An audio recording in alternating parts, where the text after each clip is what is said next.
Sir Jagan గారు మరోమారు ఓదార్పు యాత్ర స్టార్ట్ చేయబోతున్నారంట సార్. అంటే కార్యకర్తల పైన పెద్ద ఎత్తున దాడులు జరిగాయి కదా, వాళ్ళందరినీ ఓదార్చడానికి వెళ్తున్నారంట. మరి ఇది ఆల్రెడీ ఆయన ఒకసారి ఓదార్పు యాత్ర చేశారు, అప్పుడు ఆయనకు అధికారంలోకి రావడానికి బాగా హెల్ప్ అయింది. మరి ఇప్పుడు ఈ ఓదార్పు యాత్రకి హెల్ప్ అవుతుందా లేదా, మీ ఒపీనియన్ ఏంటి సార్ దీనిపైన? అంటే ఇప్పుడు జగన్ ని పొలిటికల్గా చంపేయాలి, కంప్లీట్గా వైసీపీని భూస్థాపితం చేసేయాలి, ఎక్కడ ఇంకా తలెత్తకుండా చేయాలి. నెక్స్ట్ 2029 ఎలక్షన్లకంతా కూడా వైసీపీ అనేది ఉండొద్దు అనేది ఒక టార్గెట్ చంద్రబాబుకి. సో అందుకని లీగల్గా కావచ్చు, ఇల్లీగల్గా కావచ్చు, రకరకాల వ్యూహాలు వేసి చంద్రబాబు జగన్ని కంప్లీట్గా బయటికి తరిమేయాలనే ప్లాన్. మామూలుగా అయితే జగన్కి 11 వచ్చాయి. టెక్నికల్గా అసెంబ్లీలో ప్రతిపక్ష హోదా ఉండదు, కానీ టెక్నికల్గా కాకుండా పొలిటికల్గా ప్రతిపక్ష హోదా ఉండాలని దేశవ్యాప్తంగా అనేకసార్లు చర్చ వచ్చింది. లాస్ట్ దీంట్లో ఈవెన్ రాహుల్ గాంధీ విషయంలో కూడా కాంగ్రెస్ కూడా ప్రతిపక్ష హోదా ఇవ్వనప్పుడు అక్కడ కూడా ఇదే చర్చ వచ్చింది. సో క్లియర్గా ఇది పొలిటికల్ పార్టీస్కి ప్రతిపక్ష హోదా ఇవ్వకపోతే ప్రజల తరపున అసెంబ్లీలో ఎవరు వాయిస్ వినిపిస్తారు? వీళ్ళైతే వాయిస్ వినిపించలేరు కదా. అందువల్ల ఇవ్వాలనేది ఉంది. కానీ చంద్రబాబు అట్లా చేస్తాడని ఎవరు అనుకోవట్లేదు. ఖచ్చితంగా చంద్రబాబు అసెంబ్లీలో కూడా జగన్ పార్టీ లేకుండా చేయాలనేది వాళ్ళ ఉద్దేశం ఉంటుంది. సో అటువంటప్పుడు జగన్కి కూడా ఇది తెలుసు. జగన్ కూడా మొన్న వాళ్ళ నాయకులతో మాట్లాడుతున్నప్పుడు మనకైతే ప్రతిపక్ష హోదా ఇస్తారని నమ్మకం లేదు, మనల్ని అసెంబ్లీలో కూడా వాళ్ళు మాట్లాడనీరు, మొత్తం వాళ్ళే మెజార్టీ ఉన్నారు కాబట్టి మనల్ని మాట్లాడనీరు. సో మనం ప్రజల వాయిస్ని అసెంబ్లీలో మాట్లాడే పరిస్థితి ఉండదు అని జగన్ చెప్పాడు. అంటే క్లియర్గా జగన్ ముందున్న కర్తవ్యం ఏంటంటే అసెంబ్లీకి వెళ్ళడం, వాళ్ళు ఎట్లాగో మాట్లాడనీరు కాబట్టి ఆ విషయాన్ని ప్రజల్లోకి తీసుకెళ్ళడం, సో ప్రజల్లోనే ఉండడం. గతంలో కూడా జగన్ 2014 తర్వాత అసెంబ్లీలో మమ్మల్ని మాట్లాడనీయట్లేదు, ఉన్న 67లో కూడా 23 ఉందని లాగేసుకున్నారు, మిగతా వాళ్ళని కూడా మాట్లాడనీయట్లేదు అని అసెంబ్లీ సమావేశాలను బాయ్కాట్ చేసి జగన్ పాదయాత్రలోకి వెళ్ళిపోయాడు. సో దానివల్ల అతనికి అప్పుడు ప్లస్ అయింది, ఎందుకంటే జగన్ని వీళ్ళు ఇంత అరాస్ చేస్తున్నారు. ఇప్పుడు కూడా చంద్రబాబు జగన్ని అనేక రకాలుగా ఇబ్బంది పెట్టాలని డిసైడ్ అయిపోయాడు. ఒక పక్క కేసులు మొదలైనాయి, మరోవైపు కింది స్థాయిలో కేడరు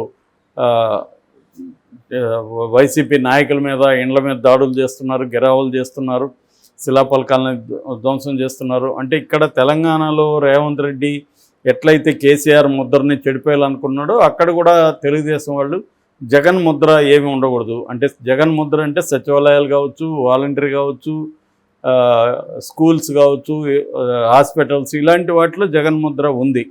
సో దాన్ని తొలగించడం కోసం సచివాలయాల్లో ఉన్న అవి శిలాపలకాలన్నింటినీ ధ్వంసం చేయడం, జగన్ ఎక్కడున్నా వాటిని తొలగించడం, ఇవన్నీ తీసుకెళ్తున్నారు.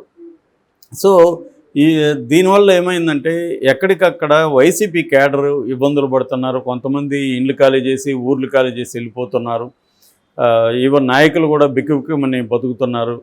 కొడాలి నాని లాంటివి చాలామంది ఎమ్మెల్యేలకి గన్ మెన్ని తీసేశారు, సెక్యూరిటీ లేదు వాళ్ళకి. రేపొద్దున వాళ్ళ మీద దాడులు చేసి అడిగేవాడు లేడు. సో ఇలాంటి పరిస్థితుల్లో జగన్కున్న ప్రాబ్లం ఏంటంటే రేపొద్దున 11 మంది ఎమ్మెల్యేలు ఎంతమంది వెళ్ళిపోతారో తెలీదు. ఎంపీలు 4లో ఒక ఆమె వెళ్ళిపోయే అవకాశం ఉంది, తన అరకు ఎంపీ. సో ఇలాగా ఏమన్నా వెళ్ళిపోవడం. రెండోది స్థానిక నాయకులు కూడా ఎవరి పార్టీకి వాళ్ళు వెళ్ళిపోతారు. చంద్రబాబు కూడా ఊరికే ఉండడు కదా, వైసీపీ నాయకుల మీద ప్రెజర్ తీసుకొస్తాడు. గతంలో కూడా అదే ఆరోపణలే కదా, ఏబీ వెంకటేశ్వరరావుని సస్పెండ్ చేయడానికి కూడా అదే కారణం. ఏబీ వెంకటేశ్వరరావు ఫోన్ ట్యాపింగ్లు చేయించి వాళ్ళని భయపెట్టి వాళ్ళని తన పార్టీలో తెలుగుదేశంలోకి చేర్చుకోవడానికి వెంకటేశ్వరరావు స్పెషల్ ఇంటెలిజెన్స్ బ్యూరో ఐజీగా ఇదే రోల్ ప్లే చేశాడనేది వీళ్ళ విమర్శ. ఇక్కడ కూడా అదే కదా, మనకి ఫోన్ ట్యాపింగ్ కేసు ఏంటి ప్రధానంగా కేసీఆర్ ప్రతిపక్ష నాయకుల మీద ఫోన్ ట్యాపింగ్లు చేయించి వాళ్ళ రహస్యాలు అవన్నీ తెలుసుకొని వాళ్ళని బెదిరించి పార్టీలకు చేర్చుకున్నాడు అనేది ఇక్కడ కూడా అభియోగం. ఇదే పని అక్కడ ఇప్పుడు చంద్రబాబు ఖచ్చితంగా చేస్తాడు. ఫోన్ ట్యాపింగ్ చేస్తాడా లేదా పక్కన పెడితే ఏదో ఒక రకంగా వాళ్ళని ప్రెజర్ చేసి వాళ్ళ ఆర్థిక మూలాలను దెబ్బకొట్టి వాళ్ళని తమ తెలుగుదేశంలో చేర్చుకునే కార్యక్రమం చేస్తారు. అంటే వైసీపీలో నాయకత్వాన్ని దెబ్బతీయాలి, తర్వాత కేడర్ని దెబ్బకొట్టాలి, ఉన్న వాళ్ళ మీద కేసులు పెట్టాలి. ఇవన్నీ చేయడం ద్వారా వైసీపీ నెక్స్ట్ 2029కి బలం ఒడిగిపోతుంది, ప్రతిపక్షం అనేది ఉండదు అనేది చంద్రబాబుకు ఉండే ప్లాన్.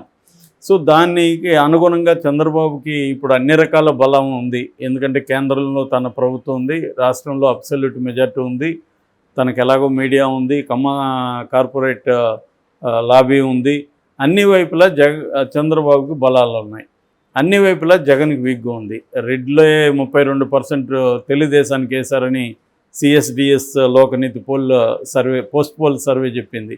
అంటే రెడ్లు స్ట్రాంగ్గా జగన్కి లేరు, ఎస్సీలు ఎస్టీలు నా ఎస్సీ నా బీసీ నా ఎస్టీ అనుకున్న వాళ్ళు ఎవరు కూడా జగన్ని గెలిపించలేదు. కాబట్టి అనేక కులాలు జగన్ నుంచి దూరమైనాయి. కాబట్టి జగన్కి ఒక స్ట్రాంగ్ సపోర్ట్ సిస్టమ్ అనేవి లేవు. మొన్న అయ్యన్న పాత్రుడి దగ్గర ఆ పెద్ద ఆయన చెప్తున్నాడు, జగన్ దగ్గర డబ్బులు ఉండొచ్చు, జగన్ డబ్బులున్నా కూడా నాయకుల్ని అయితే డబ్బులతో కొనుక్కోలేడు కదా. భయం, ఇప్పుడు నువ్వు జైలుకి వెళ్తావు అని చంద్రబాబు బెదిరిస్తే ఇతను వెళ్ళి నువ్వు డబ్బులు ఇస్తా నా దగ్గరే ఉండంటే ఎందుకు ఉంటాడు అతను?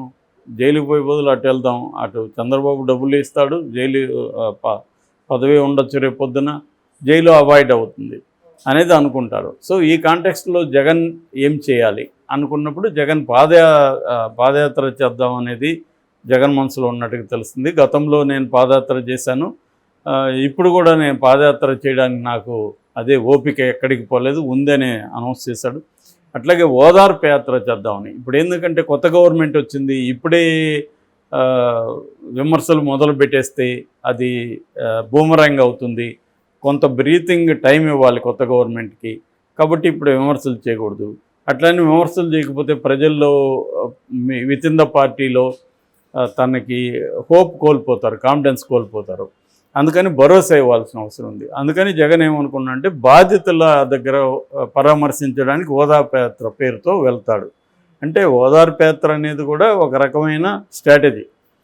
వాళ్ళని ఓదార్చడం అంటే అర్థమేమి, అక్కడికి వెళ్ళి అక్కడ ఒక ప్రెస్ మీట్ పెట్టడమో చిన్న సభ పెట్టడమో చేసి గవర్నమెంట్ మీద విమర్శలు, చూడండి వీళ్ళని కొట్టారు, ఈ గాయాలు చూడండి, ఈ ఇండ్లు కూలగొట్టారు, ఇది చూడండి, శిలాపాలకాలను ధ్వంసం చేశారు, వైఎస్ఆర్ విగ్రహాలని కూలగొట్టారు, ఇవన్నీ చూపిస్తారు రేపు మీడియాకి.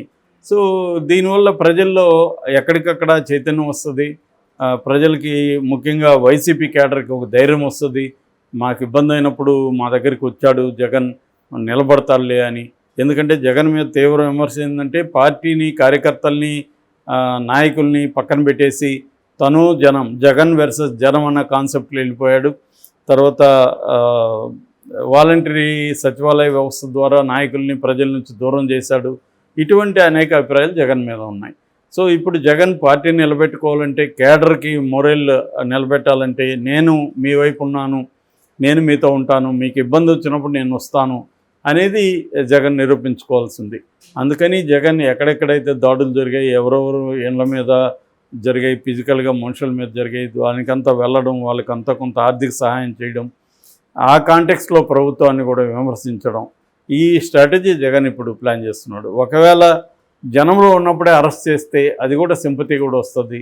సో మనం ఇక్కడ కూర్చొని చేయకూడదు అనేది. అందుకని ఇప్పుడు డే 1 నుంచి కూడా జగన్ ఏం చేస్తున్నాడంటే వివిధ నాయకుల్ని కలవడం, వాళ్ళతో మాట్లాడడం, డిస్కస్ చేయడం, వాళ్ళ అభిప్రాయాలు వినడం, అసలు ఎక్కడ తప్పు జరిగింది, ప్రజలు ఎందుకు మనకి వ్యతిరేకంగా ఓట్లేశారు, తర్వాత మనం చేసిన తప్పులు ఏమేమి ఉన్నాయి, అట్లాగే ఈవీఎంలు ఏమన్నా మేనేజ్ చేశాడా, చేస్తుంటే ఎక్కడెక్కడ పాజిబిలిటీ ఉంది, ఇవన్నీ కూడా సమీకరించి మాట్లాడడం, ఈ సమీక్షా సమావేశాలు జరుగుతున్నాయి.